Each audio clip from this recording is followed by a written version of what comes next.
The production of this show is made possible by the support of viewers like you. Please visit conversationsthatmatter.tv and become a subscriber.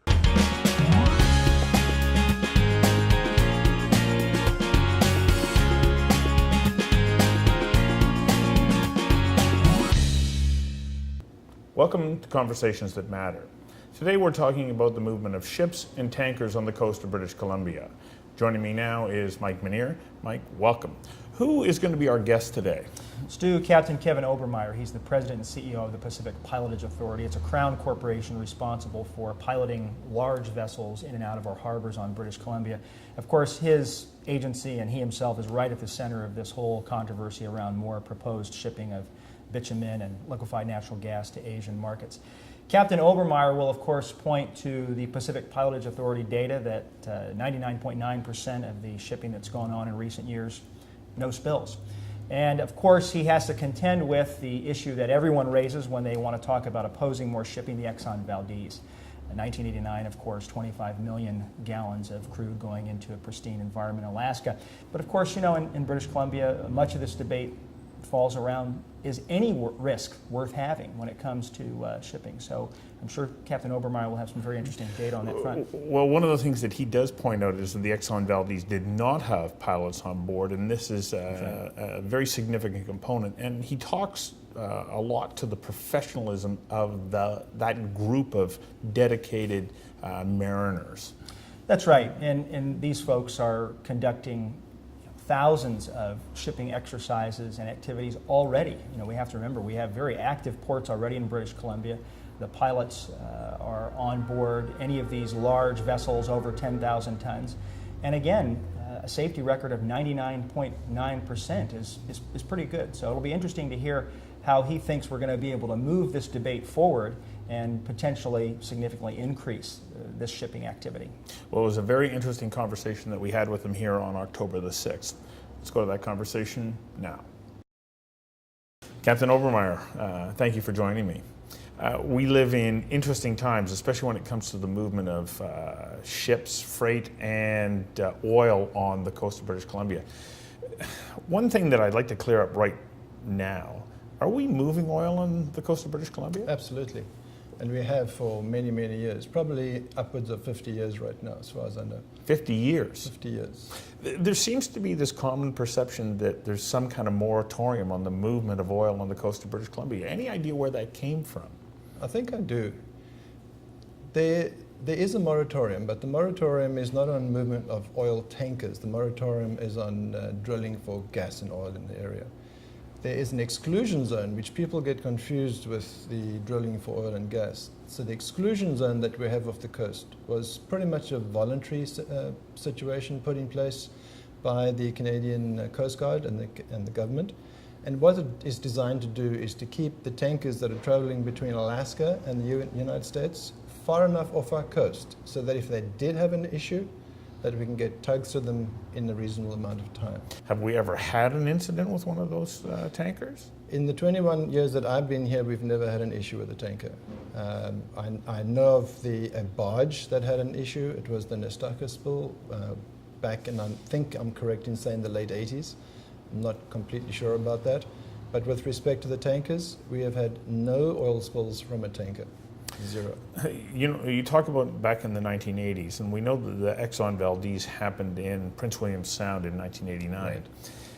What's the difference in the way that ships are designed, managed, run, operated, safety protocols, and so on? Like, I know there are many layers of things that have changed as a result of the Exxon Valdez, not just here, but worldwide. Right. What are some of those changes? You know, the Exxon Valdez was probably a defining moment in the tanker industry on this coast because there were so many things were put in place. OPA 90, as an example, the regulations that the US government put in place, put a lot more restrictions on the movement of oil on the coast.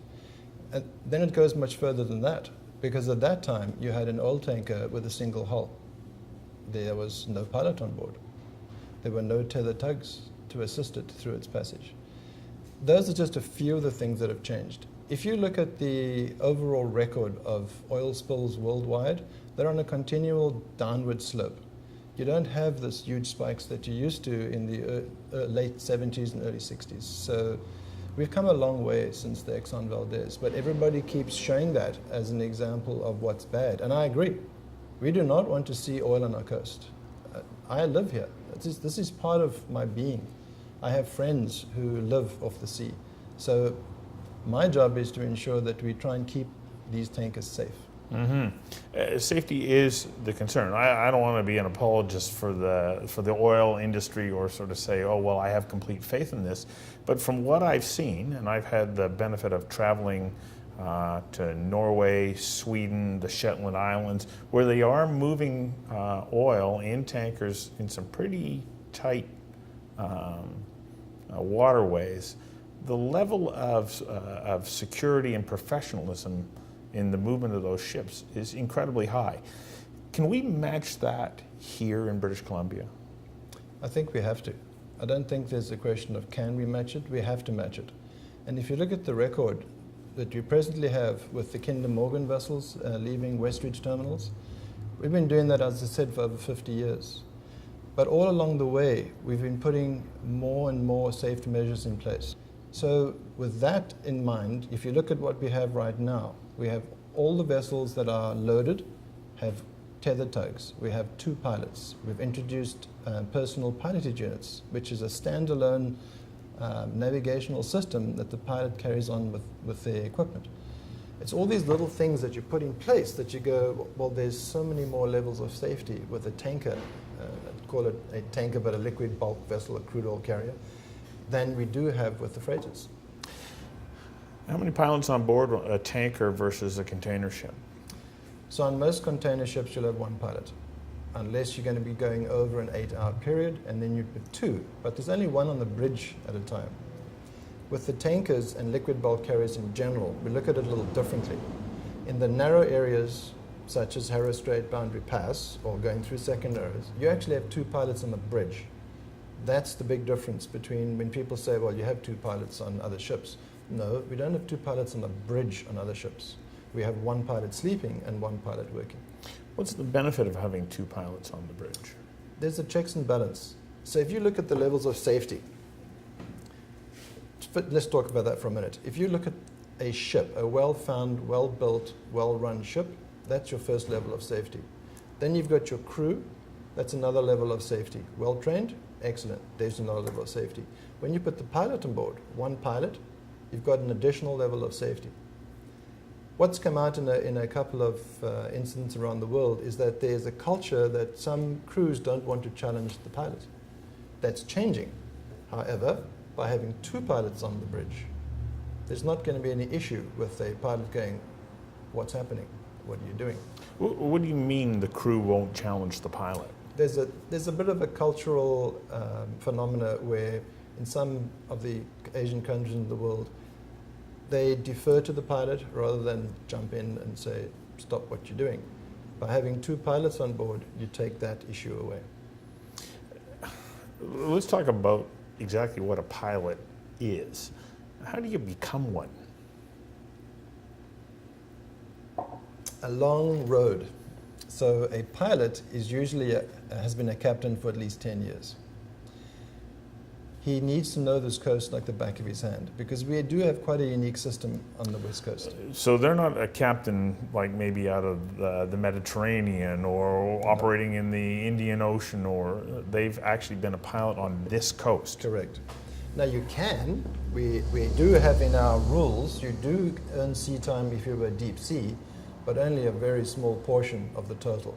So if you need 700 hours, or days I should say, to become a pilot, you can have 365 of those can be done overseas. However, you then have an extended apprenticeship, you have an extended familiarization program. So you can have that sea time. What our preference is that all of the sea time is earned on this coast, and all of the time is spent learning this coast, because it is a large coast, a difficult coast, and quite a challenge. Are we talking about fishing boat captains? Are we talking about tugboat captains? Or are we talking about people who are had that experience on the bridge of large vessels? We have both. Now, Some people go, well, how can you put that person on the bridge? Here's the difference. We teach people how to handle and operate on big vessels. What we need from them is their expert local knowledge. So a captain that's run a seiner up and down this coast knows this coast like the back of his hand. If we brought a deep sea captain and put him on this coast, we're going to have to train him for 10 years. You can train a smaller vessel master to become a big ship master or pilot, ship handling wise, in a much shorter space of time. So we've taken the standard idea of teaching local knowledge and turned it on its head. You come to us with your local knowledge, and that's what we examine you on. We then teach you the handling of a large ship. So by the time that you become a captain, how many years have you spent at sea? For the majority of our guys, they've been minimum 10 years out in the water, minimum. Before they became a captain? Yeah. And then they needed And then 10 you years need 10 minimum? years, yeah. It's a long, long, hard road. And that's part of the problem that we reach. A lot of the pilots are usually in their mid to late 40s when they join us. So we get 10 years, 15 years, if you're lucky, 20. But then at the end of the day, you need to be replacing on a continual basis. So you're always recruiting then? Always, always. But they all have to meet the same... All meet the same high standard. What's the testing that they go through? How do you know that somebody can actually do this job? So I have to tell you, when I first took this job, I wasn't at all sure that you could learn the whole coast as a pilot. Being a deep sea master mariner, I came in a little skeptical. Okay. Well, and the first exam that I attended changed my mind. So you have 3 exams. You have a written exam for just general knowledge. That's navigation, chart work, stability, all the things that you'd normally read and learn as a captain. If you get 70% in that, you move on to the next level, and that's local knowledge exam. It's a written exam. There are blank charts. And when I say blank charts, I mean it's a blank chart. There's a little outline on the coast, and maybe there's some islands left out just to make it a little more difficult, and they have to fill in all the detail on that entire blank chart. All the detail. Serious. And they have to do that 5 times. So you will see these guys sitting there. And they're doing it from memory. There's no books in there. So you'll see them sitting, turning this thing up, and suddenly a light bulb comes on and they fill it in. Just as if it was a real chart. So they get a chart. Yeah. You don't tell them specifically on the coast where it is. Or it's where just a piece. or where north is. It's just a snapshot of somewhere on the coast. And they've got to fill in all the detail. So then they've got 70% in the first exam and 70% in the next exam. We then move them on to the oral portion. The oral portion is where we invite people like yourself to come and sit in and watch the exam as what we call an observer. The interesting part of that is you do about 6 runs, and it can be from anywhere to anywhere on the coast, and it's all out of your head. And you've got to keep that ship in safe water and on a particular heading. It's an incredible exam. Not many people can do it. Those that do are really worth their salt. So it's extraordinarily rigorous. It is. You say 108 pilots. Including the Fraser River, yes. How many ships are moving on the coast of British Columbia? We tend to go with assignments as opposed to ships, because the ship number is a lot less than the number of jobs you do. So at the moment we're doing around 12,500 assignments. In a year? In a year, and that's river and on the coast. A ship could do 3, 4, 5 or 6 assignments. So a grain ship typically comes in, goes to anchor, gets cleared, and then moves to a berth, loads, maybe 1 or 2 hatches, comes back to anchor, and this could go backwards and forwards. So that's what we mean when we don't talk about ships, we talk about assignments. So when you're looking at, as an example, Kinder Morgan or the LNGs that are coming in or proposed, we have to look at not the number of the ships that are coming in, we have to look at possible assignments. So if that ship comes in, will it go straight to dock and straight out, or will it go to anchor first? Because we have to work on number of assignments to determine how many pilots that we will require. Mm-hmm. A couple of questions about tankers, especially up in the Douglas Channel. will they be bringing in VLCCs? We've done the testing, the simulations with VLCCs. We know we can, but that's really up to the company as to what they're going to be doing. As far as we know, there's going to be a mix of VLCCs and Aframax. I was telling somebody that I was having you on as a guest, and they said the Cape Apricot. It's an issue. There was a pilot on board. Right. What happened there, and why is that not relevant to tankers? If you remember, I just said a minute ago that there's a culture issue out there where some cultures don't want to challenge what they see as an authority figure. That's a close example of that occurring, where we're all human, we make mistakes. We need someone to actually catch our mistakes for us. On cruise ships, as an example, they're highly trained people, they will always challenge you. That's why we want to have the two pilots. The two pilots on the liquid bulk carriers ensure that we don't get into that situation. When we do make a mistake, and we all do, that there's someone there to catch us. There's been one other incident in the last couple of years, which was the grounding of the container ship up in Prince Rupert. Right. What happened there? That was a fishing vessel interaction, and basically at the end of the day it was a choice between the master and the pilot, and they did discuss it quite openly, which is why it didn't ever go to a full TSB investigation. Their decision was to not turn and hit the vessel, and either way they turned, either their stern would have hit the fishing vessel or the bow would have hit the fishing vessel. So they made a conscious decision to go over the bank, and may well have made it, but it was a conscious decision.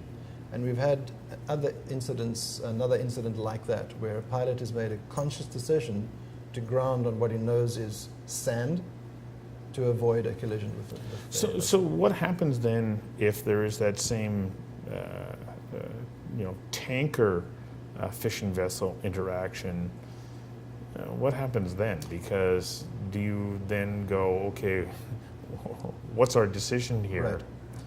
So there's a little difference, actually quite a big difference. Mm-hmm. There's a few things we are actually looking at, and the one is to have a safe area around it with a massive education program going out to both the fishing industry and to the recreational industry, that really we need to have people clear 500 meters ahead, 50 meters either side, just to give that space where you don't get into it. It's not going to change the collision regulations that you all abide by, but there needs to be an education. Saw a photograph recently of a vessel coming out of through First Narrows, and there's people fishing at Capilano, and that's massive. Right. So where do you go? Well, if you can, you keep going straight and everybody gets out your way. Nobody wants to kill anybody. So we're going to put that measure in place.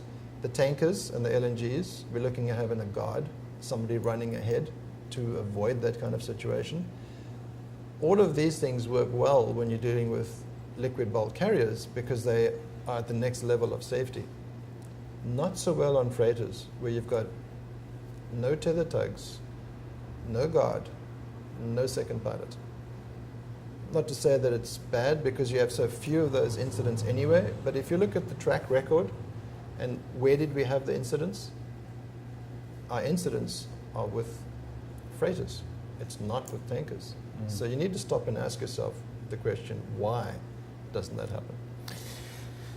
Our pilots, when they're on the bridge, what's their level of liability if they get it wrong? Right.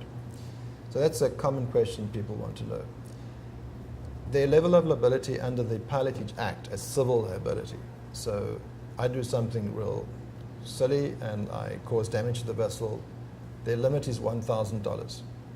Now that sounds very low. Mm-hmm. However,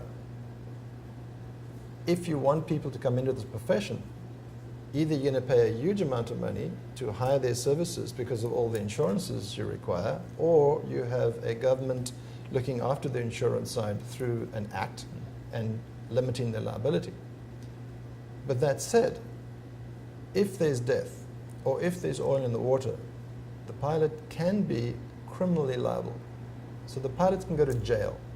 The pilot can go to jail for making a mistake? Yep. Especially if it's in contravention of a piece of legislation. So the collision regulations are one. So your 1,000 is really only your civil liability part of it. If you have an incident where you've spilled oil, the authorities can come after you and charge you under that piece of legislation. If you disobey the collision regulations and kill somebody in the process, the authorities can come after you and charge you. And it has happened. When it comes to the movement of oil, I get the sense that you're saying we can do this and we can do it safely. We can. Is there anything about this that causes you a moment of concern, or are you that confident in the ability of you and the people that you work with? It's not said lightly. You know, if you said to me, can you guarantee me 100% you'll never have an accident? No, I can't. I can never say that. But we are doing everything in our power to mitigate that to such a small level that the chances are extremely slim. And we will keep doing that. I think the conversation, instead of saying no tankers, the conversation should be with people like ourselves. Talk to us about what it is that you believe will make it safe and give you the satisfaction that you can sleep at night and know it's safe. And you're always looking to improve? Absolutely. Right now, because as you mentioned, we had those two incidents, we are looking at a complete review of our pilotage model. A complete review Yep. from two incidents? We have to. It's important to ensure that the public has confidence in us. So we have hired two consultants, and we will be working through them with industry to look at our model, look at our best practices compared to elsewhere in the world. And if there are things that we need to do to up our game, we will. Well, thank you very much. It's been a kind of a fascinating bit of insight into how we move ships, and in particular how we move tankers here on the coast of BC. Most of us don't get a chance to see inside that world. So thanks for sharing that. We'll keep trying. Yeah. Thank you for the Thank you. opportunity. Okay.